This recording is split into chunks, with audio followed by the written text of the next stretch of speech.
হযরত মাওলানা দেওয়ার ভাই উপস্থিত আছেন বাংলাদেশ জামাত ইসলামীর নায়েবে আমির বিশিষ্ট আইনজীবী অ্যাডভোকেট আনোয়ার হোসেন উপস্থিত আছেন আজকের এই প্রোগ্রামের পরিচালক বাংলাদেশ জামাত ইসলামী মানিকগঞ্জ জেলা শাখার সম্মানিত সেক্রেটারি হযরত মাওলানা নুরুল ইসলাম সহ জামাত ইসলামের জেলা এবং থানার নেতৃবৃন্দ, জাতির দর্পণ, জাতির বিবেক সাংবাদিক বন্ধুগণ, জাতির অতন্দ্র প্রহরী পুলিশ ভাইয়েরা, সর্বোপরি দেশপ্রেমিক তৌহিদি জনতা, আসসালামু আলাইকুম ওয়া রাহমাতুল্লাহি ওয়া বারাকাতুহু।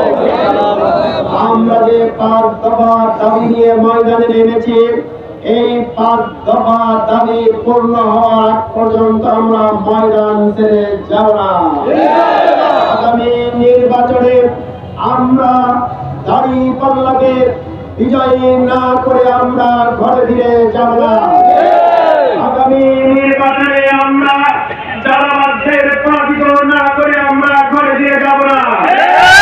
দুর্নীতিবাদ টেন্ডারবাজদের পরাজিত না করে আমরা ঘরে ফিরে যাব না।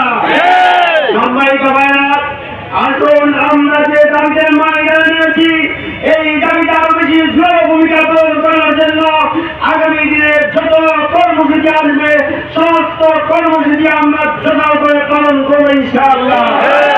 সম্মানিত ভাইরা, আমরা এখনই আমাদের মিছিল শুরু করবো।